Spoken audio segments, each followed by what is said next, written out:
at Marjorie Stoneham Douglas High in Parkland, Florida, who co-founded the advocacy group on gun control, Never Again MSD, David Hogg and Cameron Kasky.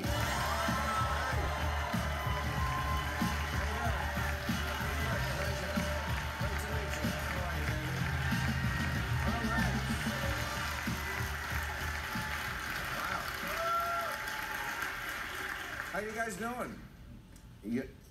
Tired. Tired, yeah. You're running around the country doing a good job. Thank you. Yeah. Trying to make our voices heard. Oh, you're doing that and more. I mean, you've done a great thing in turning your grief into something positive, and you have a march. Let's first just talk about that and the future and what's going to happen with this movement.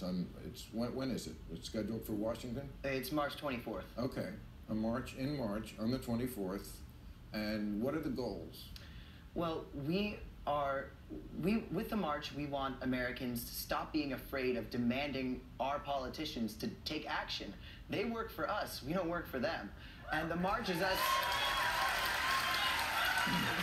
the march is us coming out and saying to our employees, you guys suck at your job. Right. With the march, we want everyone to come out, bring their parents, bring their kids. Everybody in the nation is either a child or a former child. And that's what we want to do, is say, this isn't about red and blue, this is about protecting the kids. Okay. And I also have a boycott, right, in mind for, and I think that's a great idea. Yeah, so what we're trying to do with that is we met with some of the legislators in Tallahassee, and we felt like we didn't really get far enough because they wouldn't even discuss assault weapons there. What they did discuss, though, was porn as a public health emergency, which just goes to show you it's horrible. A related shooting issue. Yeah. Yeah. But sadly, that's the only one that these lawmakers seem to care about. Is that really? That's so. That's what they said to you? And they said, let's switch the subject to porn? Mm-hmm. And how old are you guys? 17? 17. Yeah, it's not going to work with you. Yeah. I remember 17, and boy, well, I say they stop looking at that stuff and they actually start looking at our lives, you know? Right.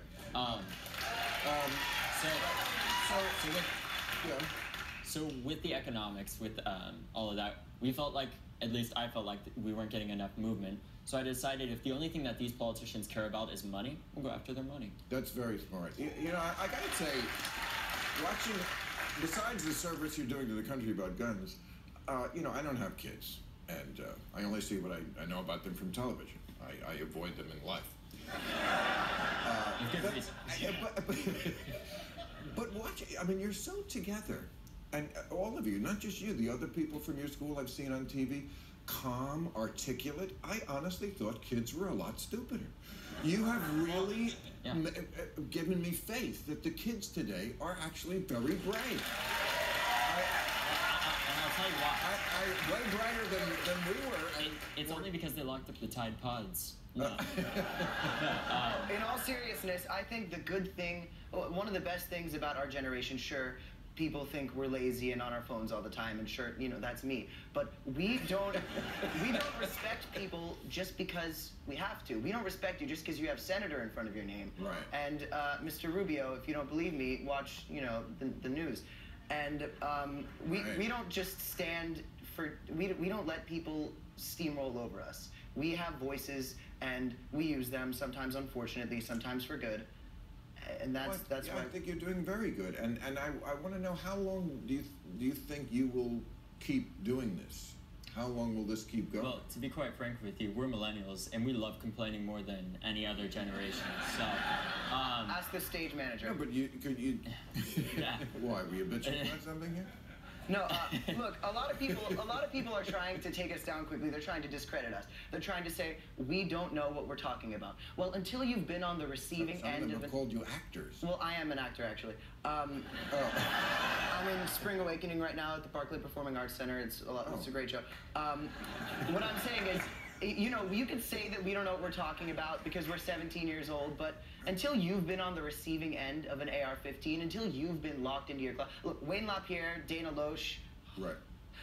I don't know if you guys have ever had to deal with that, but as far as I know, that's not the case. We've been locked in a classroom. We have seen our friends text their parents goodbye We are the experts. We know exactly what we're talking about. How dare you tell us we don't know what we're... I'm friend. Yeah.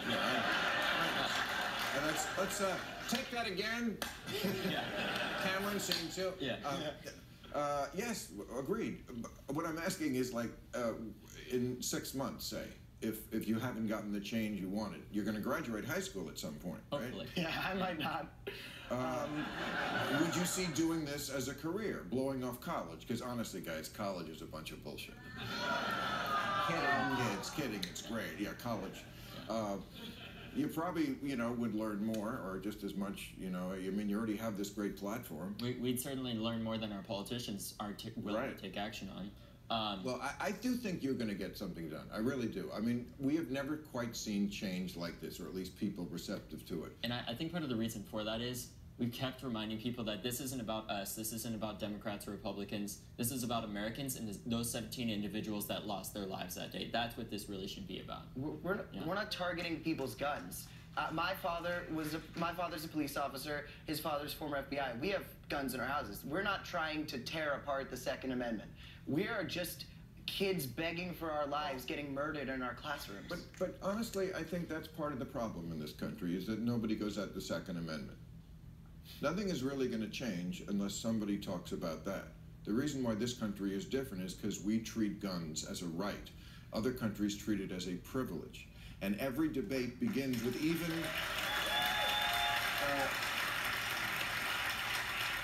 the liberal side, just bowing down to the Second Amendment. And I don't know if that's the right approach. The Second Amendment is a very, very good piece of rhetoric defense that I've seen a lot, because they put it as if we're attacking a right that you're born with.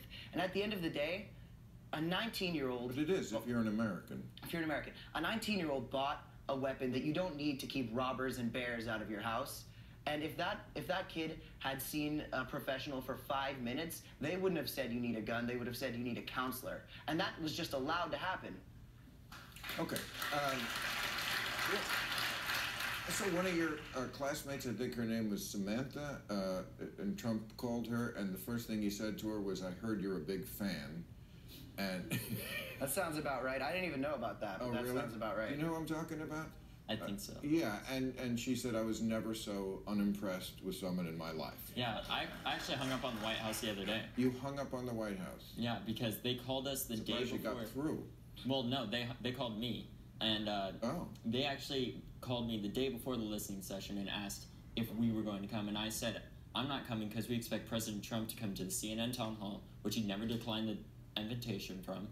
And the fact that they called us the day before, I found very offensive, considering the fact that there were funerals the next day, there's mourning we still had to do, and I ended on this message with them. I said, "President Trump, we don't need to listen to President Trump. President Trump needs to listen to the screams of the children and the screams of this nation."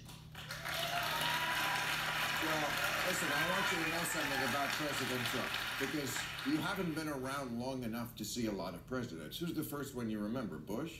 I was at my first Obama rally when I was 7 years old. 7 years old? So you don't even remember Bush, hardly? I remember hearing a lot about Bush. Yeah. I'm sure all good. Anyway, but Bush, Obama, Clinton, they all go in one basket. I, happen to fall with the Democrats usually, but not surprising. But they're all in one kettle. And then there's this thing that happened, this virus from outer space that took over. I just want you to know how much this is not like anything that's ever happened before, and hopefully it will not be in your future. And I mean this sincerely. I really do. To all of the generations before us, we sincerely accept your apology. And we appreciate that you are willing to let us rebuild the world that you fucked up. Good luck trying. I mean it.